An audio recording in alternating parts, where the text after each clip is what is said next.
Welcome to Cocanada news express. ప్రస్తుతం కాకినాడ జిల్లాను పులి బెంబేలెత్తిస్తుంది. నిన్న వరకు శంఖవరం మండలంలో అదే మందపం అదేవిధంగా తాళపాలెంలో సంచరించిన ఈ పెద్ద పులి నిన్న సాయంకాలానికి తాళపాలెం సమీపంలో ఒక కొండపై తిష్ట వేసింది.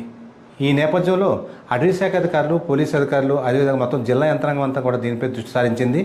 అదేవిధంగా ఏదో విధంగా దీన్ని పట్టుకోవాలనే ఉద్దేశంతో వాళ్ళు దీనికి సంబంధించి అన్ని చర్యలు కూడా తీసుకోవడం జరిగింది. ఈ నేపథ్యంలోనే ఈరోజు అంటే గత రాత్రి నుంచి కూడా అన్నవరం దేవస్థానం సంబంధించి ఎవరైతే ఈ కాటేజెస్లో ఉంటున్నారో భక్తులు వాళ్ళని బయటకు రావద్దని హెచ్చరికలు జారీ చేయడం జరిగింది. అదేవిధంగా ఉదయాన్నే ఈ రత్నగిరిపైకి వెళ్ళే పురోహితులను కూడా కింది నుంచి పైకి వెళ్ళొద్దని ఆదేశాలు జారీ చేయడం జరిగింది. సో మొత్తం మీద కట్టుదిట్టమైన ఏర్పాట్లు చేస్తున్నారు. దీనికి తోడు రాష్ట్ర ఉప ముఖ్యమంత్రి, అటవీ శాఖ మంత్రి పవన్ కళ్యాణ్ కూడా దీనికి సంబంధించి తగు చర్యలు తీసుకోవాలని జిల్లాధికారులు ఆదేశాలు జారీ చేయడంతో వాళ్ళు కూడా ఎట్టి పరిస్థితులను కూడా పులిని పట్టుకోవాలని దృఢ సంకల్పంతో ఉన్నారు.